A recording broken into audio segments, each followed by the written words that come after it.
கிறிஸ்துவுக்குள் பிரியமுள்ள சகோதர சகோதரிகளே, பலன் தரும் தேவன் எபிசோட் 1704 கர்த்தரை துதிக்கிறேன், மகிமைப்படுத்துகிறேன்.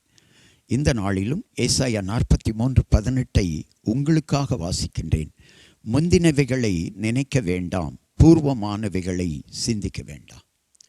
பழைய காரியங்களை நினைத்து குழம்பி போய்விடாதே. பழைய வாழ்க்கையை நினைத்து குழம்பி போய்விடாதே. பழைய தோல்விகளை நினைத்து குழம்பி போய்விடாதே. உன் வாழ்க்கையில் நீ சந்தித்த தோல்விகள், உன் வியாபாரத்தில், உன் தொழிலில், உன் கடைகளில் நீ சந்தித்த தோல்விகள் இன்றோடு முடிவுக்கு வருகிறது. ஏன் தெரியுமா? ஆண்டவர் பெரிய காரியங்களை உனக்கு வைத்திருக்கிறார்.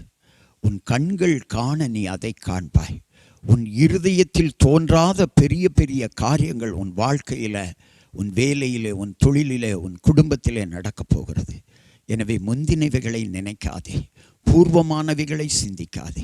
அல்லது உன் பெற்றோர் இப்படி இருந்தார்கள், உன் மூதாதையர் இப்படி இருந்தார்கள் என்று சொல்லி கலங்க வேண்டாம். கலங்காமல் இரு.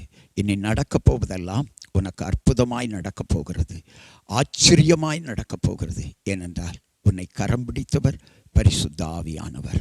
கண்களை மூடி ஜெபிக்கலாம். எங்களை நேசிக்கிற நல்ல தகப்பனே, யார் யார் முந்தின காரியங்களை குறித்து நினைத்து, பூர்வ காரியங்களை குறித்து நினைத்து புலம்பிக் கொண்டிருக்கிறார்களோ அவர்களுக்கான செய்தி இதுதான்.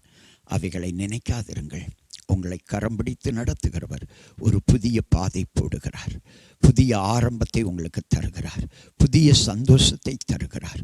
புதிய மகிழ்ச்சியை தருகிறார். உன்னை வழி நடத்துவதற்கு தேவன் இந்த பூலோகத்தில் மனிதர்களை கூட வைத்திருக்கிறார். மகளே, மகனே, நீ பயப்படாதே. உன்னை கரம் பிடித்தவர் கர்த்தர், கரம் பிடித்து நடத்துகிறவர் கர்த்தர். அவர் கட்டளையிட நீ வழி நடத்தப்படுவாய். பூர்வமான காரியங்களை நினைத்து குழம்பி விடாதே. ஹல்லேலூயா. முந்தினவைகளை நினைத்து குழம்பி விடாதே. எல்லா காரியமும் புதியதாக மாறப்போகிறது. புதிய காரியங்களை நீ காண்பாய். புது நாமத்தால் நீ அழைக்கப்படுவாய். புதிய காரியங்களை கர்த்தரே செய்வார். புதிய காரியங்களை கட்டுவாய். புதிய காரியங்களை கர்த்தரே உனக்கு செய்து கொடுப்பார். நீ ஆசீர்வாதமாய் இருப்பாய். இயேசுவின் நாமத்தில் ஜெபிக்கிறேன் பிதாவே, ஆமென்.